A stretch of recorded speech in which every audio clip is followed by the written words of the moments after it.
Hace aproximadamente 300 años atrás, el salmista dio una orden: venid ante su presencia como regocijo. Salmo 102. Este mandato es imperativo como hoy como fue para el tiempo el cual fue escrito. Es más una invitación. Aparentemente Dios requiere de nosotros que vengamos delante de su presencia con canto y regocijo. Primera de Crónicas 25:1 habla sobre los que eran escogidos para ser cantantes en el templo. Ellos fueron separados por David para el servicio. Hebreo, abodad. Esta palabra en el hebreo original tenía la idea de servir en el sentido de un esclavo para con su dueño. No era normalmente usado como un esclavo en la casa, pero para personas importantes como reyes que estaban bajo un señor. Ok, entonces, 1 Crónicas 25:1 va a hablar de los sacerdotes y usa la palabra abodá. Esa palabra tiene que ver con servir o siervo. Si conoce a alguien que se llama Obed, es la misma raíz. Obed significa siervo. Entonces está hablando de lo importante que era alguien que, o sea, no era más alguien que tocaba y porque sabía tocar, sino era algo serio, era un servicio. Adán Eli, siguiente párrafo, por favor. El énfasis de esta palabra no era para describir a un siervo como función de llevar a cabo la voluntad de su señor, sino esta palabra daba a entender una relación con un mayordomo de confianza de una obligación particular, especialmente en el sentido de darle fielmente un trabajo. Este concepto de la palabra abodá en hebreo significaba adoración en el Antiguo Testamento. Aquí es muy claro que la adoración es algo que requiere acción. Para los cantantes del Levítico en el templo, la adoración era una acción, un canto al Señor. Ellos tenían la obligación levítica de adorar fielmente como un siervo de cantar. Como un servicio de cantar. Así también vemos los sacerdotes en el Nuevo Testamento tenían que venir delante de su presencia con canto. Tenemos que cumplir nuestra obligación sagrada a Dios para cumplir la voluntad de Él por medio del canto. Es nuestro servicio para el Señor en adoración. Ok, Yanis, ¿puedes leer la parte de los músicos que ya hemos tocado un poco? Asaf, Emán y Jedutún, 1 Crónicas 15:7, uno de cada uno de los hijos de Aarón. Que Ananías, el principal de los músicos, quizá era diplomático, en 1 Crónicas 15:22 y 26:22. Su consagración, 1 Crónicas 15:16. Desígnase, palabra usada para poner una ley. 1 Crónicas 16:4 y 7. Puso. Natán da la idea de entregar algo o alguien al cuidado de otro. Ellos fueron consagrados al arca, o sea, la presencia de Dios. Dios empieza a hablar. 1 Crónicas 25:1. Apartaron de la idea de que está separado por un cerco o una pared. Suena un poco como lo que significa santidad. Ok, entonces eran tres músicos principales: Asaf, Emán y Jedutún. Todos esos tres eran los líderes. Los tres tienen algún salmo, algunos salmos que escribieron. Emán también se le llama Etán. Dos de estos estuvieron en el tabernáculo de Moisés y uno estuvo en el tabernáculo de David. ¿Quién estuvo en el de David? Asaf, que estaba en Jerusalén, y estos dos estaban en el tabernáculo de Moisés, que estaba a qué distancia de Jerusalén. ¿Quién recuerda? ¿O cómo se llamaba el lugar donde estaba? Gabaón, el monte Gabaón a 9 kilómetros. Ellos dos estaban ahí. Ahora, en los primeros capítulos de Crónicas, cada uno de estos tres eran descendientes de de los clanes o de las familias de Aarón. Aarón era el sumo sacerdote, el primer sumo sacerdote, hermano de Moisés. Sus hijos mayores murieron porque ofrecieron fuego extraño a Dios. En el libro de Números vemos esa historia. Y luego tuvo 3 hijos.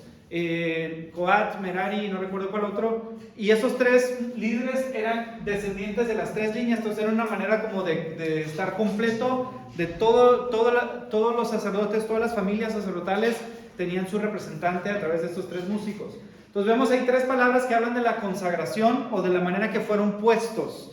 Ahí están las palabras en hebreo. Lo que quiero resaltar de aquí es la seriedad del significado de ser un sacerdote musical, por decirlo de esa manera, en el templo. Entonces estamos viendo el ministerio de adoración, no es algo para tomar a la ligera. A veces cometemos el error en las iglesias modernas y en las del pasado también, de nada más irnos por una persona porque canta bien o toca bien, y sin tomar en cuenta su caminar con Dios, su espiritualidad, su compromiso, etc.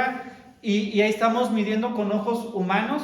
Queremos presentar un show que suene bien, aunque los músicos pueden estar viviendo una vida inmoral, o los músicos pueden tocar y luego salirse de la reunión porque no tienen compromiso.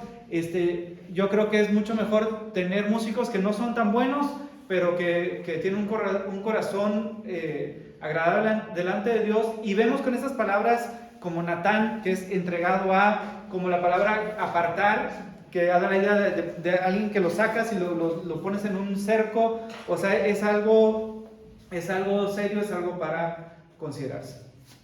Ok, organización de los músicos. Kimberly, si puedes leer estos 7 puntos, por favor, página 13. Organización de los músicos. Lo ordenó conforme a palabras proféticas. Segunda de Crónicas 29:25. Cuando trajeron el arca había 38,000 músicos y David puso a 4,000 en el servicio de la música. Primera de Crónicas 15:26. Por familias, Primera de Crónicas 25. Quizá era semanal, como los porteros. La edad mínima para entrar al ministerio era de 30 años. David aparentemente cambió esa edad a los 20 años. Ok, hasta ahí. Entonces, vamos a decir Lilian, si puedes dar Segunda Crónicas 29:25, por favor.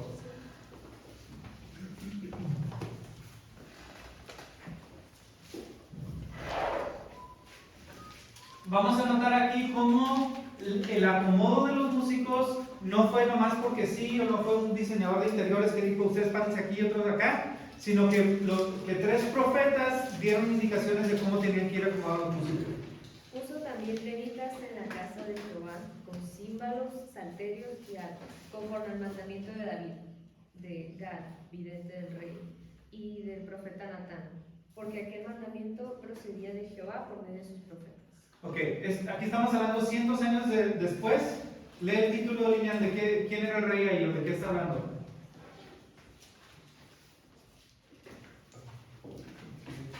El título de ese pasaje dice: Ezequías restablece el culto del templo. Correcto. Entonces el rey Ezequías es un descendiente de David, pero siglos después, y restaura a los músicos. Entonces puso a los músicos, a los levitas, conforme a las palabras de David.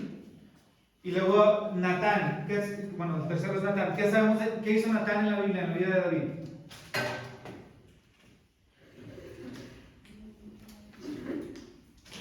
Fue el hijo de la oveja. Sí, fue el que confrontó a David después de que pecó con Betsabé. Era un profeta y le contó una parábola y lo confrontó, y en otras ocasiones también sale. Natán era un profeta en tiempos de David, y Gad no sale tanto, pero Gad también era otro vidente que es profeta. Entonces David y 2 profetas acomodaron los músicos. Fíjense el lugar de la profecía, no nomás el declarar profecía, sino cómo iban acomodados los músicos, se ponía de acuerdo. O sea, Dios dice, o sea, no sé cómo los acomodaban, pero me imagino una reunión de hoy, ¿no? O sea, de hoy en día vamos a tocar en la iglesia y le toca cantar a alguien, y que el Espíritu Santo diga, no, hoy tiene que cantar esta persona porque voy a hablar la palabra a través de él. O hoy no va a subir Maggie porque está en pecado, entonces no va a ministrar. Y que Dios, o sea, no era así, pero la unción profética, repito, como dije la semana pasada, era algo mucho más avanzado, mucho más desarrollado en esos tiempos que en los nuestros, aún en el acomodo. Eso es número 1. Número 2, la cantidad. Número 3, que eran por familias. Número 4, la edad mínima era de 30 años. Quiere decir que los sacerdotes se preparaban para entrar al sacerdocio. Había años de entrenamiento. Parte del entrenamiento sacerdotal era estudiar la ley, obviamente, y parte era también musical, tipo la escuela de los profetas. Entonces, entraban hasta los 30 años y parece que David tenía necesidad de tener más o quería más ministros, entonces bajó a 20 años para que empezaran a servir para poder tener más, y eran miles los que tenían. Sigue el número 5.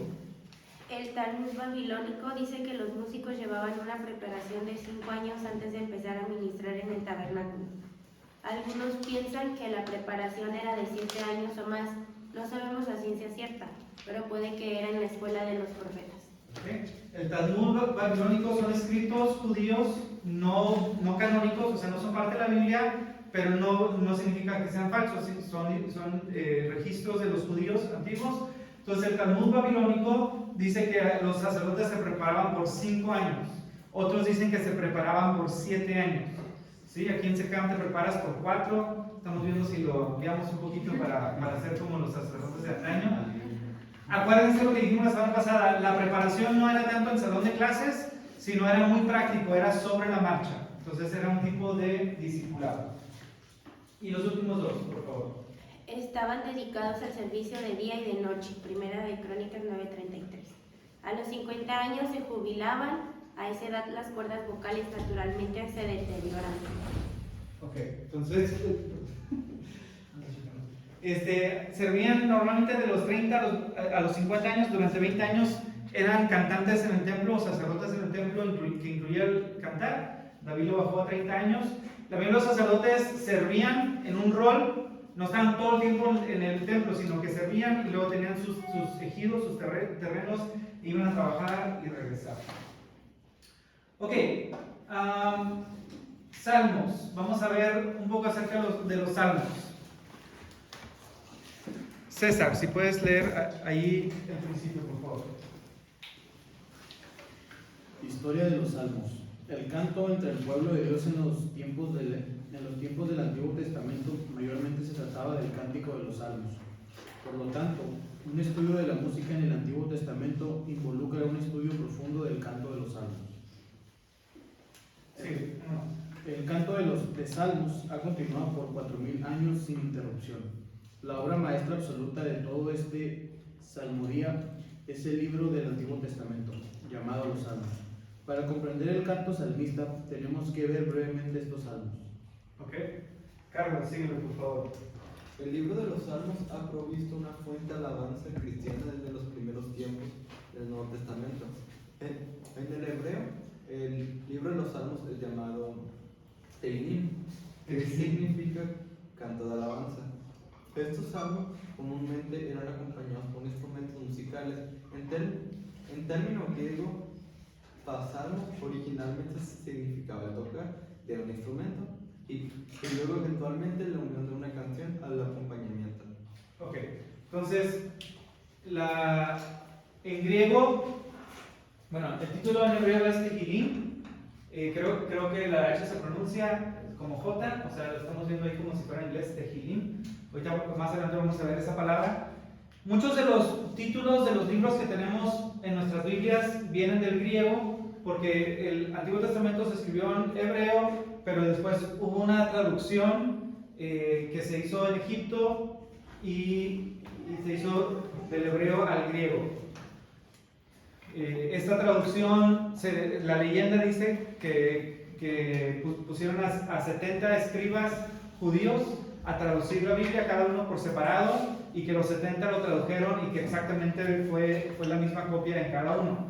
Eso es una leyenda, no es cierto, pero es una buena traducción del hebreo al griego, porque en tiempos de Jesús, después de que Alejandro el Grande y los macedonios conquistaron todo el mundo en el 313 más o menos antes de Cristo, el griego se convirtió en el idioma principal, oficial, entonces había necesidad de tener una Biblia en griego, y es la Biblia que Jesús probablemente usaba y citaba. La Biblia, ¿alguien sabe cómo se llama? A ver, ¿cómo se llama? La Septuaginta. Ajá. Eso lo van a ver en otras clases también. Suena un poquito a 7, Septuaginta desde los 70. Entonces, muchos de los títulos de nuestros libros, por ejemplo, Génesis, en hebreo Génesis es Bereshit, que significa comienzo. Génesis, que también significa comienzo, viene del hebreo. Éxodo significa salida en griego. Entonces, el libro de los Salmos, nuestra palabra en español Salmos, ese título viene del hebreo o del griego. Del griego. ¿Okay? Y significa, la P no se pronuncia, salmos, en inglés así se escribe salmos con P al principio, porque es una transliteración del griego, ¿okay? Pero el libro de los Salmos son los cantos del pueblo de Israel. Navidad, si puedes leer el siguiente párrafo, por favor. Los salmos fueron acumulados por etapas sobre un periodo largo de tiempo. 1000 años separan los primeros y los últimos salmos canónicos. El primero de estos sería naturalmente el Salmo 90, compuesto por Moisés, alrededor de 1405 a.C. Los salmos de Asaf serían también de la misma época. Los salmos durante el reinado de Salomón, por ejemplo, el Salmo 127, fueron compuestos alrededor de 950 a.C. Los últimos salmos serían de los salmos post-exílicos, como el Salmo 126, posiblemente recopilado por Esdras, cuando Jehová hiciera volver la cautividad de Sión. Ok, entonces los salmos abarcan, el tiempo que se escribieron los salmos abarcan un periodo de más o menos 1000 años, desde Moisés, el más antiguo. Ahí dice que Asaf era la misma época, ese es un error. Asaf no era contemporáneo de Moisés, Asaf era contemporáneo de ¿quién? De David, y David más o menos vivió en el año 1000, entonces ahí disculpen ese error. Pero desde 1400 antes de Cristo o 1500, que se cree que fue el Éxodo aproximadamente, hasta el tiempo de David, que fue la época de oro, más o menos en el 1000, y hay salmos que vienen después del cautiverio, que fue como en el año 500 antes de Cristo, del tiempo post-exilio. Miguel, la última, por favor. La mayoría de la música del Antiguo Testamento se enfoca alrededor del cántico salmista de los cantores levíticos del templo. Era su labor cantar cánticos de alabanza ante el Señor. Los autores de estos cánticos de alabanza eran los cantores mismos y sus líderes. Una de las funciones de los cantores era el componer cantos nuevos de alabanza al Señor. Ok.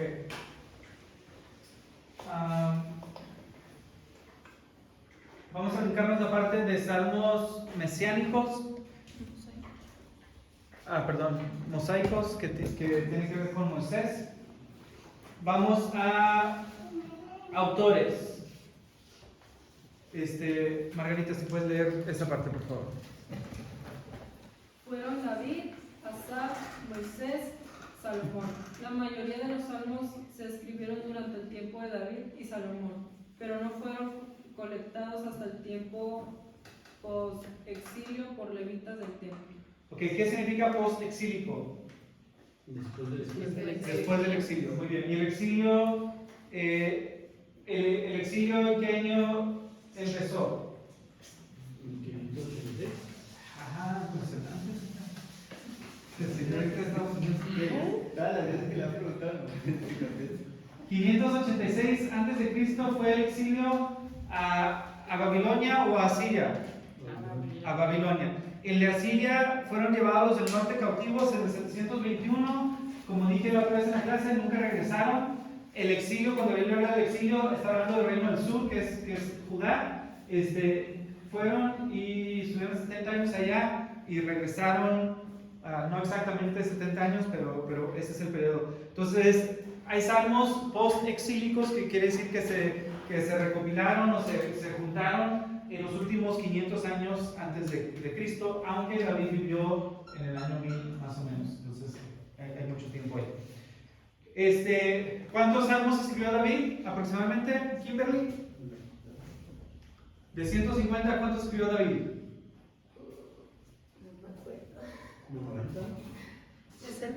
Según el 50%, pero usted dijo que tal vez 72. Ajá.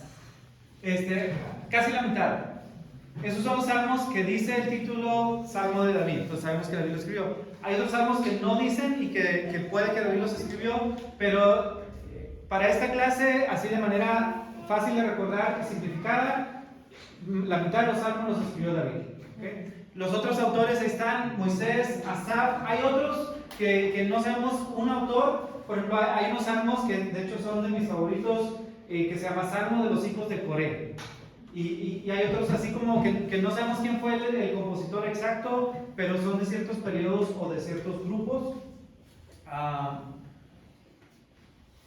Ok, y luego dice, el libro de los Salmos está dividido en 5 partes, cada uno terminando con una doxología. Algunos tienen un nombre específico. ¿Qué es una doxología? Esto es una palabra tradicional cristiana, ¿no viene en la Biblia? Ok, vamos a abrir al Salmo 73 y vamos a ver el final del 72. ¿Salmo qué? 73.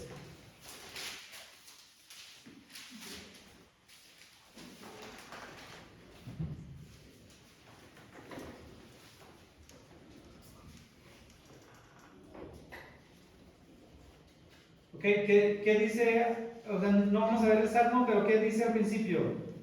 Qué bueno es Dios. ¿Cómo? Qué bueno es Dios. Antes de eso. Salmo de Asaf. ¿Antes de eso? Libro Libro 3, gracias. Digo, es correcto lo que están diciendo. Entonces, el libro de los Salmos tiene una división original en 5 partes. Hay 5 libros y son de diferentes tamaños. Algunos tienen título y terminan con una doxología. ¿Qué es una doxología? ¿No tiene que ver con doctrina? No exactamente.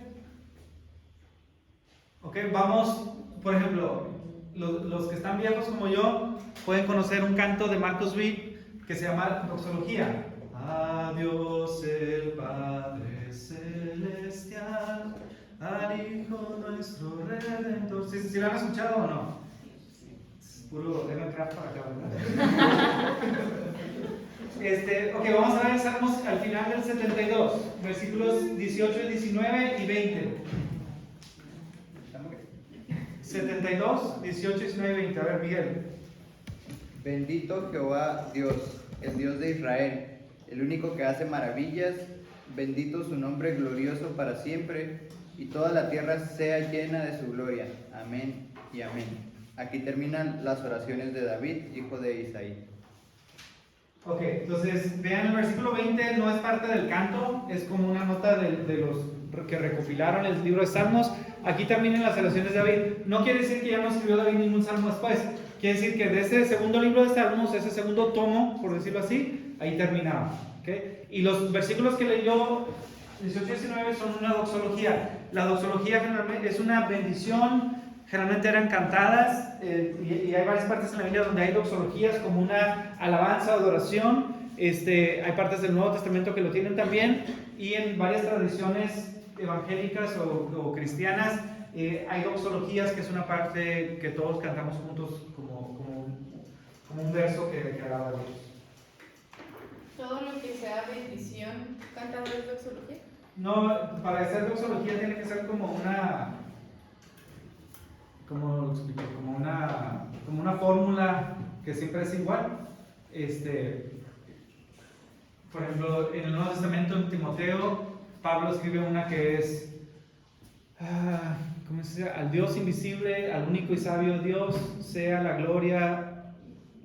No me la sé de memoria, pero eso es, o sea, se cree que es una doxología, como algo, y podían ser, ok, por ejemplo, lo voy a explicar así con mi experiencia y luego lo vamos a entender mejor.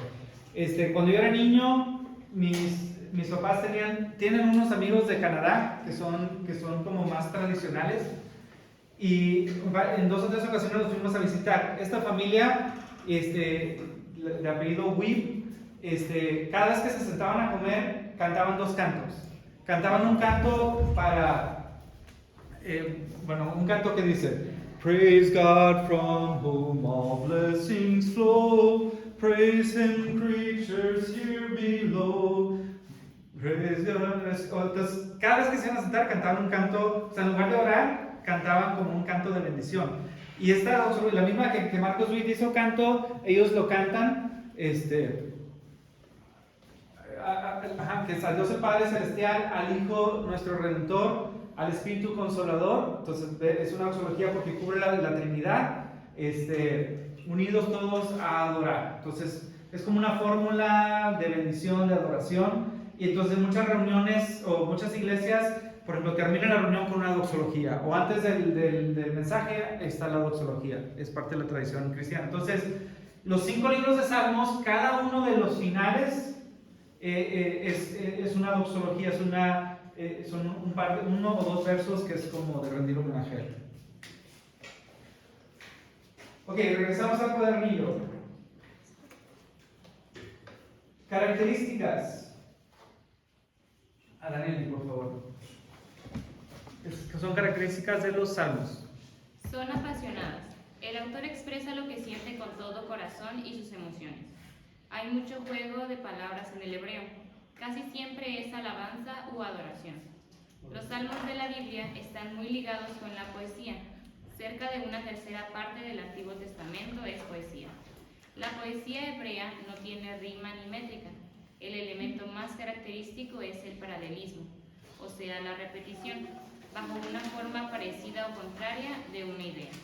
Lo que en otras poesías, como la castellana, es la rima, en la hebrea y en general en la oriental antigua es el paralelismo. Muy bien. Ok, entonces, cuando nosotros pensamos en un poema, generalmente pensamos en que ese poema va a rimar. Y no toda la poesía en español rima, pero toda la poesía tiene métrica, o bueno, ya la poesía muy moderna, que es libre, hay unas que no riman. En las culturas antiguas, incluyendo la hebrea, la poesía nunca rimaba. O sea, la rima no era un elemento literario de la poesía, sino que tenían una cosa llamada ¿qué? Paralelismo. Entonces, por ejemplo, los salmos, si los lees en hebreo, no riman, no son como canciones nuestras que riman, pero lo bonito para ellos, o lo poético, lo artístico, era el paralelismo.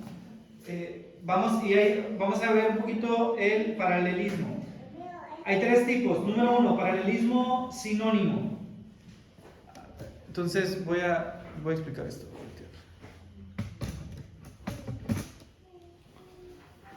Ok, el paralelismo, por ejemplo, si te acuerdas de tu clase de geometría o de matemáticas, una línea así y una línea que lo cruce es perpendicular. Una línea así y otra que va igual que esas son líneas ¿qué? Paralelas. Entonces el paralelismo viene de ese mismo concepto. Dos líneas en la misma dirección. Entonces, primer tipo de paralelismo es paralelismo, ¿qué dice? Sinónimo.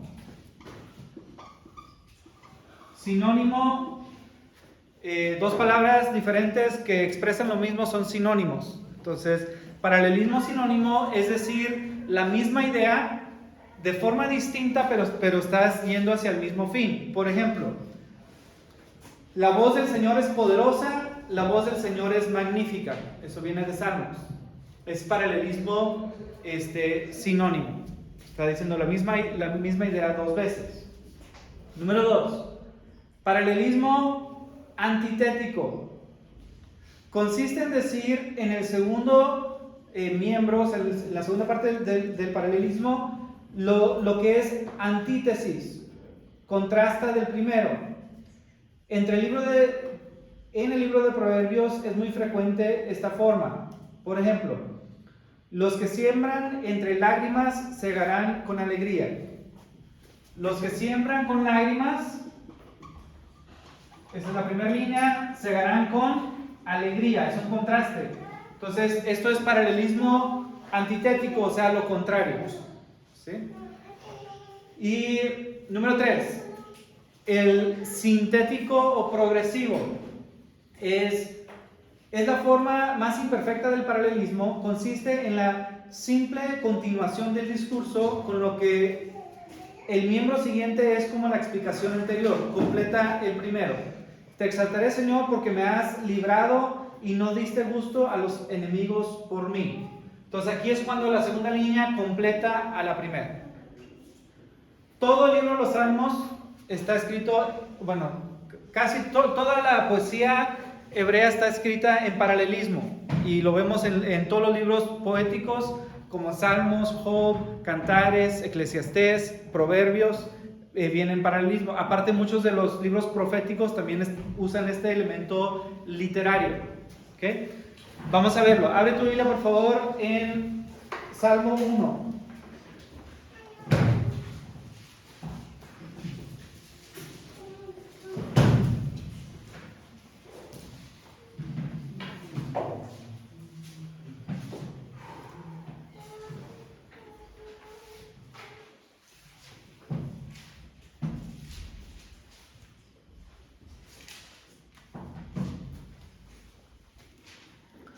Ok, versículo 1. Jenny, ¿lo puedes leer, por favor? Qué alegría para los que no siguen el consejo de malos, ni andan con pecadores, ni se juntan con burlones. Ok. ¿Qué tipo de paralelismo es este verso? ¿Otra vez lo puedes leer? Qué alegría para los que no siguen el consejo de malos, ni andan con pecadores, ni se juntan con burlones. Sinónimo. Entonces, paralelismo, sinónimo. ¿Qué es sinónimo? ¿Qué es paralelismo sinónimo? Lo mismo pero con otras palabras. Exacto, repite lo mismo con otras palabras. Segundo tipo es antitético. Y tercer tipo es sintético o complementario. Ok, versículo 2. ¿Lo puedes leer, por favor? Sino que se deleitan en la ley del Señor, meditando en ella día y noche. Ok. ¿Qué versión estás leyendo? Ok. Lilian, verso 2, ¿qué tipo de paralelismo es?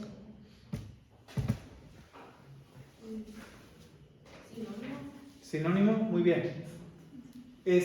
Verso 3, yo lo leo, Maggie, dime qué tipo es. Será como árbol plantado junto a corrientes de aguas, que da su fruto a su tiempo, y su hoja no cae, y todo lo que hace prosperará. Son 4 líneas, entonces vamos a dividirlo en 2. Las primeras 2 solamente. Será como árbol plantado junto a corrientes de aguas, que da su fruto a su tiempo.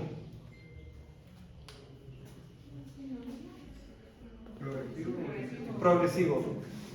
No está repitiendo exactamente lo mismo, sino está completando la idea. Y más porque los 4 van completando. Todo este verso es progresivo. Será como árbol plantado junto a corrientes de agua. O sea, ahí lo está describiendo como un árbol. Y luego están características en cuanto al fruto. Da su fruto a su tiempo. Tercero, su hoja no cae. Y número 4, todo lo que hace prosperará. Entonces, paralelismo progresivo. Está añadiendo, complementando la idea. Verso 4. No así los malos, que son como el tamo que arrebata el viento.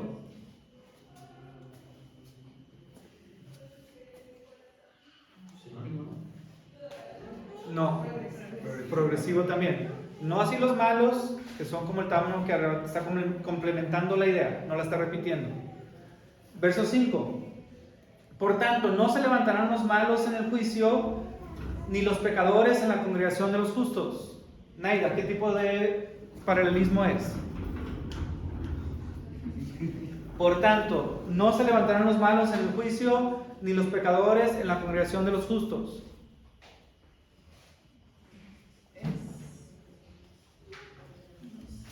Parece un poco progresivo, pero también antitético. Bueno, no es antitético, es progresivo. ¿O qué es? A ver. Carlos, ¿qué crees que sea? No sé, creo que sintético. O sea, progresivo. ¿No? ¿Progresivo? Me gusta más progresivo, voy a cambiarle, no es fácil recordar.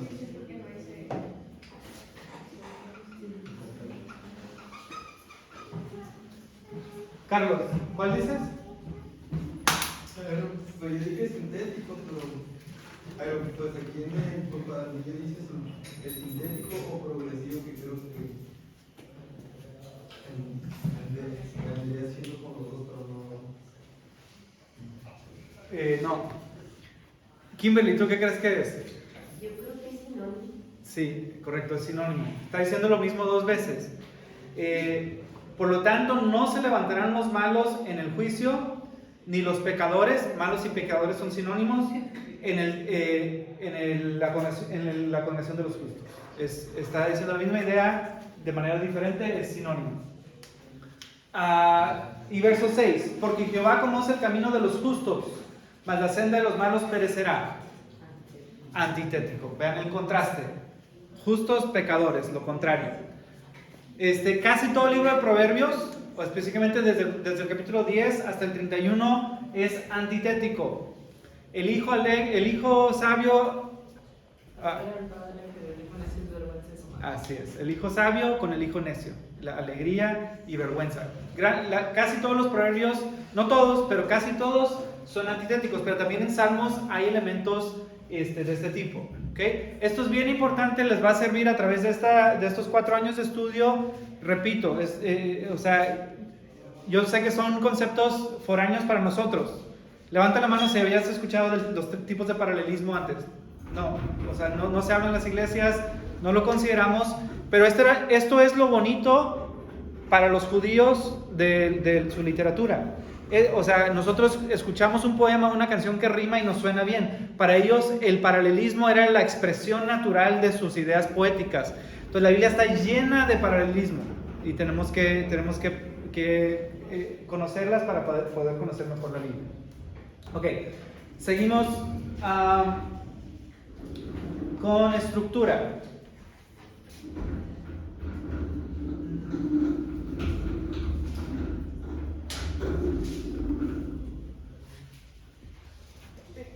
Ok, vamos a abrir a Salmos 111. Entonces aquí hay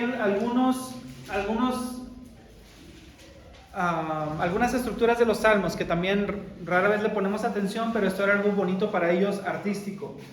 Número 1, se utiliza una letra del alfabeto para cada verso. Ejemplo, Salmos 111 y 12, 25, 34, 145 y el 119. Entonces, si fuera en español, empezamos una línea o un versículo con cada letra del alfabeto. Andaba yo buscando por el camino quien me diera paz. Busqué y busqué y encontré un Salvador. Cristo es la respuesta a todas mis necesidades. De su manantial puedo beber. Entonces, A, B, C, D. El hecho de que cada frase empiece con una palabra es algo bonito para ellos. ¿Qué más crees? ¿De qué sirve que cada parte empiece con una letra del alfabeto? Memorización. Hay muchos judíos, por ejemplo, hay muchos judíos hoy en día que ni siquiera son religiosos y se saben de memoria el libro de los Salmos. Es una costumbre judía aprenderse la Biblia. Los judíos, y hay judíos que saben de memoria todo el Antiguo Testamento, toda la ley, porque es algo precioso para ellos. Y antes de la escritura y de los registros escritos, todo esto se registraba o se guardaba de manera oral. Entonces tenían que ser memorables. Entonces el hecho de que cada línea empezara con una letra del alfabeto, lo iba recitando y era una manera de acordarte más fácil. Ok, Salmos 111. Ábrelo en tu Biblia, por favor. A ver si está aquí.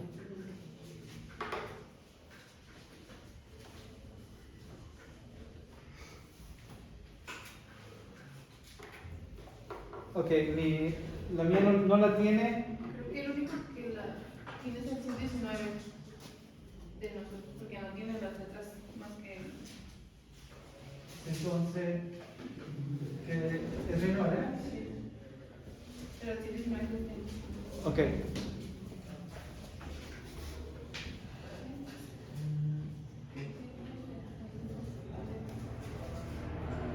¿Ya buscaste los demás y no los tiene? No, yo solo me acuerdo que el 119 sí. Ok, no, o sea, todos lo tienen, nomás quiero ver si su Biblia los distingue o no. Ok, a ver el 37.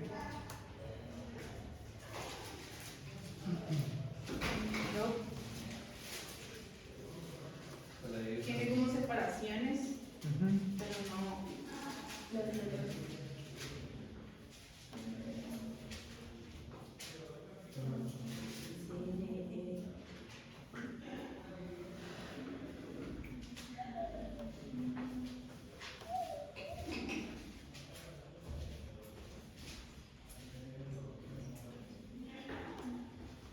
Un segundo.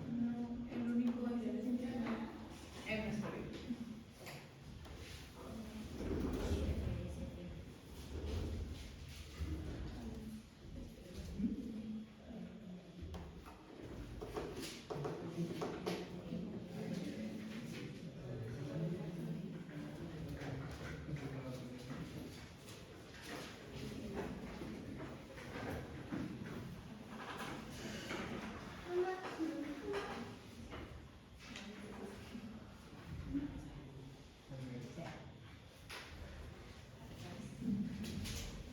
Ok.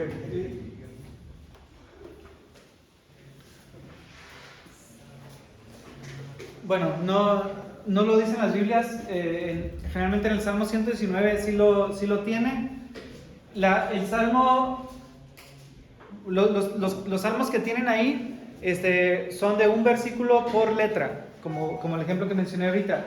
El Salmo 37 son 2 versículos por letra. Por ejemplo, con la A de hebreo, que es Aleph, tienen 2 versos, y luego con la que sigue tendrían el 3 y el 4, etc. El Salmo 119, ¿cuántos versos tiene con cada letra? 8. Entonces, y el alfabeto hebreo tiene 22 letras, tú multiplicas 8 por 22 y son 164, creo que es el total de versos que tiene ese salmo. La diferencia del Salmo 119 es que no nomás la primera de los 8 empieza con cada letra, sino cada línea de los 8 empieza con esa letra. Como si en español dijera, alaba mi alma al Señor, y la segunda línea con A. Anhelo estar en su presencia. Andamos conforme a sus mandamientos. 8 veces. Entonces el compositor tuvo que pensar, o sea, se limitó a esta estructura muy rígida, 8 veces, y luego B, y así se fue por partes. Entonces, así está formado el Salmo 119. Ese era algo muy valioso en la literatura hebrea. Ok, segundo tipo de estructura.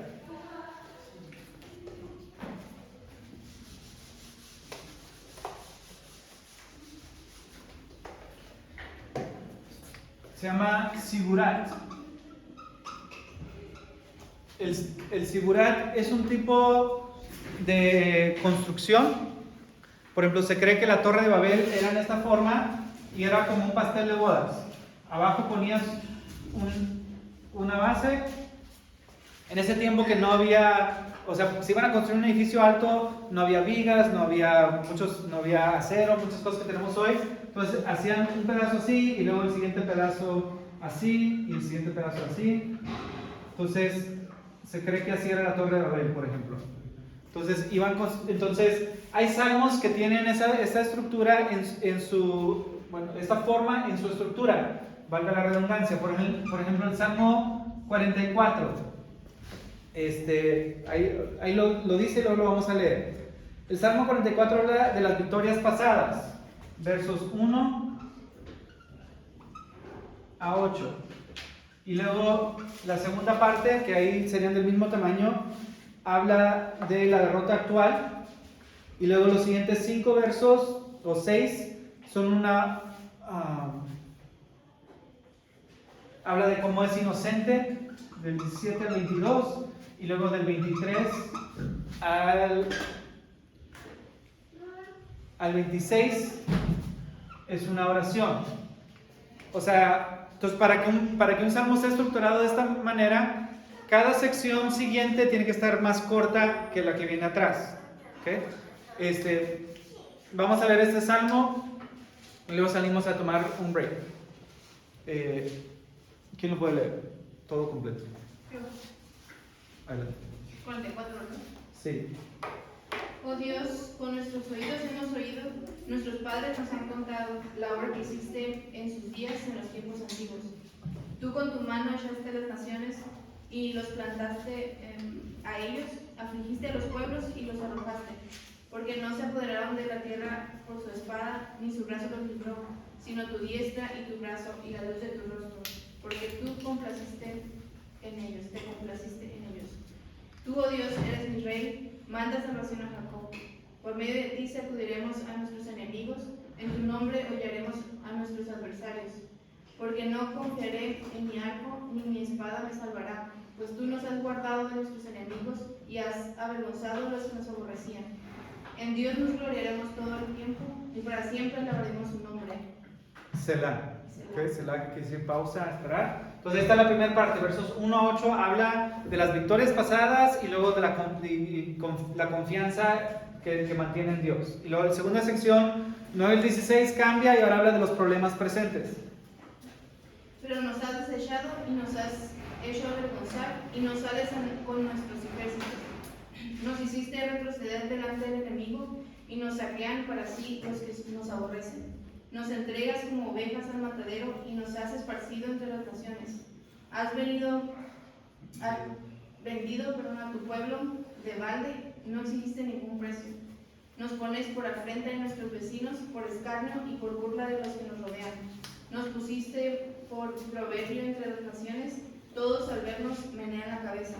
Cada día mi vergüenza está delante de mí y la confusión de mi rostro me cubre. Por la voluntad del que me vitupera y deshonra por la voz, por razón del enemigo y del vengativo. Todo esto nos ha venido y no nos hemos olvidado de ti, y no hemos faltado a tu pacto.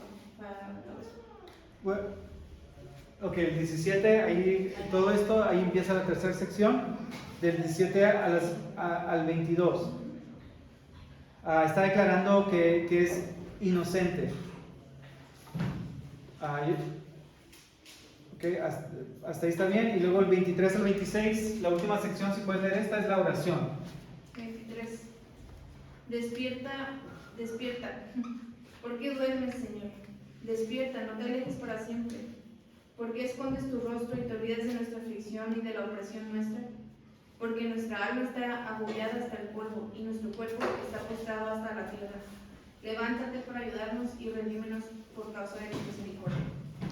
Ok, entonces se van haciendo más cortas las secciones. No son tantos salmos con esa estructura, pero hay varios. Y ayudarnos a entender la estructura de un pasaje nos ayuda a entenderlo mucho mejor. Generalmente los pasajes bíblicos tienen una estructura, era algo clave para ellos. Entonces,